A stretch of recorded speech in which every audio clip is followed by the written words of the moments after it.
Good day, everyone. Today, we are going to talk about strategic planning of events, its definition and importance.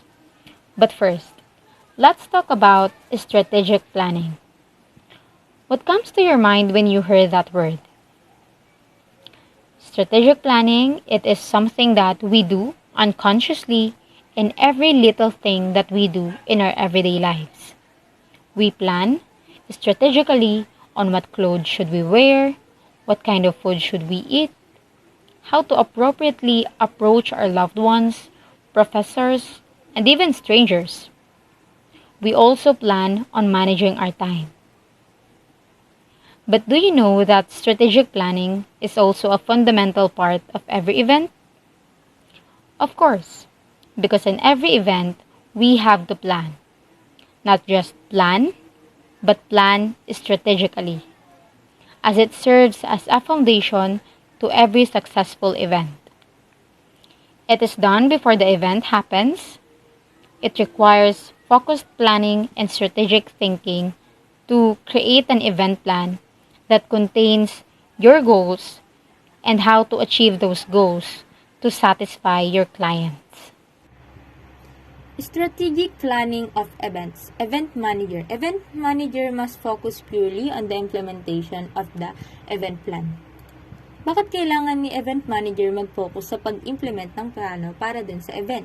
Kasi si event manager kailangan niyang alamin at malaman kung anong purpose and value ng event na pagpaplanuhan niya. Kasi kung si event manager ay hindi nakapokus sa mga gagawin niya, posibleng hindi maging maganda yung plano magagawa niya para dun sa event. Ngayon, dito na papasok yung tinatawag nating event plan. Event plan provides that basis for measuring the progress and success of event. Sinasabi dito na yung event plan is yung foundation para maging successful yung event na gagawin. Kapag si event manager at si client ay nagtagpo, doon na mabubuo yung sinasabi nating event plan. Kasi si client magsasabi kay event manager kung ano yung gusto niyang klaseng event. It could be a wedding, parade, festival, trade show, and other special event. At kung ano yung gusto niya pang ibang gustong mangyari at kung ano yung mga ayaw niya na mangyari dun sa event. Kapag si client at event manager nagkaroon ng maayos na pag-uusap, the event manager will conduct a meeting with his teammates para pag-usapan yung incoming event na gagawin nila. Para mas maging organized, gagawa sila ng project proposal para makausap si client regarding dun sa mga gagawin. I-introduce yung project kung ano-ano yung mga offer na service ni event manager at kung ano-ano yung mga event na nagawa niya. And then pag na-approve ni client ang event proposal, the manager event will go on sa pag-prepare ng mga gagawin. So for you to fully understand what that event manager does in planning an event, I prepared a short video clip. Expectation setting, understanding client needs. Before anything else, the event manager must clearly understand the demand and preference of the client and set expectation to be able to achieve. Expectation setting. Event will guide ng mga guests is around 200 not to take on the assignment. What is the budget per person? So nakikita naman natin sa picture. A reception is typically nag-uusap na yung a traditional client and si event manager.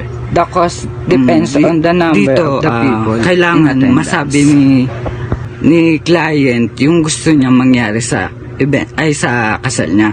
And then si event manager naman, siya yung isusulat niya yung mga gusto mo, yung mga expectation na pwedeng mangyari sa event mo na magiging reality. Dito na natin ipapasok yung mga itatanong natin kay client. Unang-una, what kind of event are you planning? So, yung event na gusto ng client na ako is wedding. And then susunod, dito naman natin itatanong kay client kung kailan, saan, at kung ilan yung guest na expect natin na pupunta. Okay, halimbawa ko na, sa wedding ko is December 28, 2022. Then, Hell Creek Garden, Tagaytay. Bakit nga ba sa Tagaytay ang gusto ko? Kasi Marami akong memory doon. Tsaka ang ganda ng weather, hindi siya mainit, hindi siya malamig. Sakto lang yung weather niya sa Tagaytay, kaya doon yung gusto ko.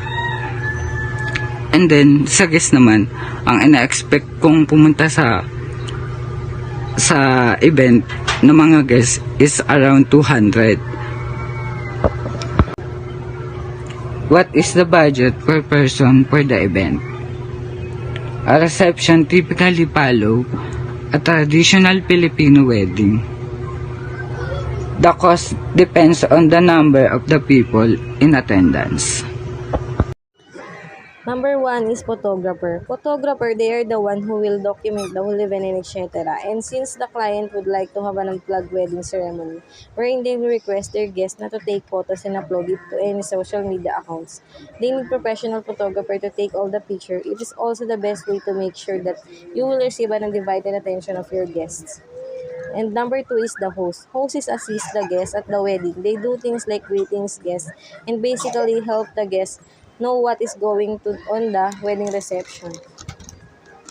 And number 3 is a service caterer. It is the best to hire a catering company to make sure that every guest would eat delicious foods and beverage and enjoy the event. They also helps in cleaning up the venue after the event.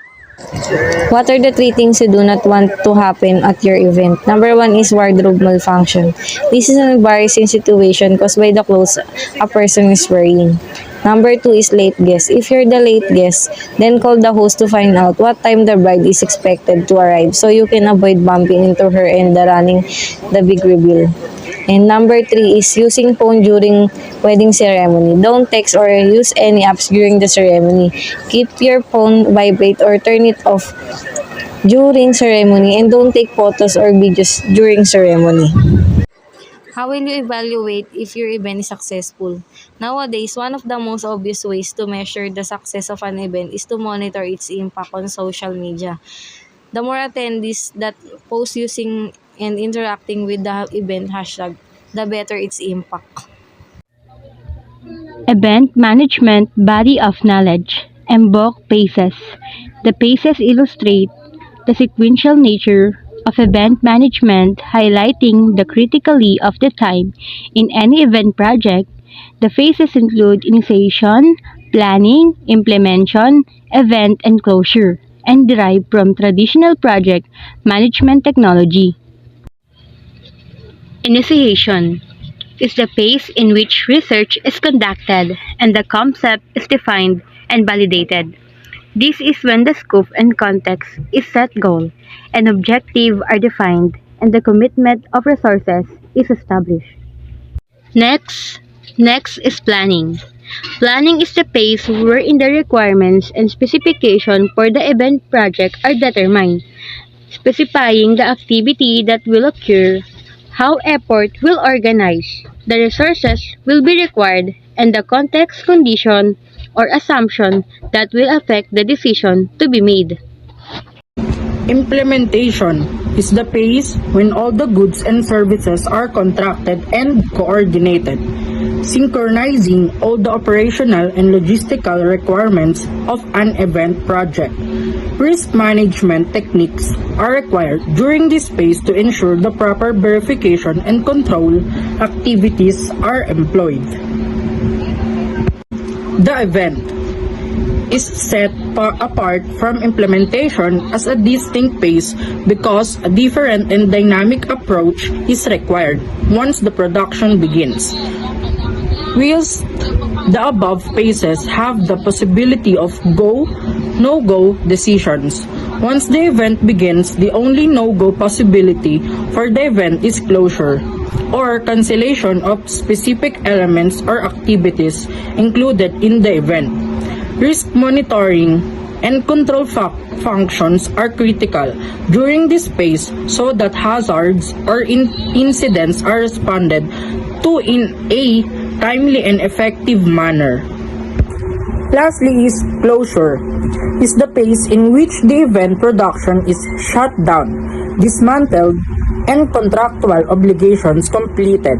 This phase also includes the collection of feedback and the review of actions, activities, and decisions. This information is then evaluated to determine measurements, return on investment, or ratings against established criteria. Performance critics to reveal impacts, economic, environmental, social, and cultural, and to record lessons learned. The event management body of knowledge, the MBOK purpose, to create a framework of knowledge and process used in the event management that may be customized to meet the needs of culture, government education program, and organization. The MBOK is the framework to be used by governments, local authorities, and other organizations for the development of their event. It can be used such as a foundation for the competency level in the event management and therefore for the development of curriculum. It can be used by the numerous associations around the world to evaluate the accreditation and the development event type of specific MBOK such as festival MBOK, exhibition MBOK, and conference MBOK.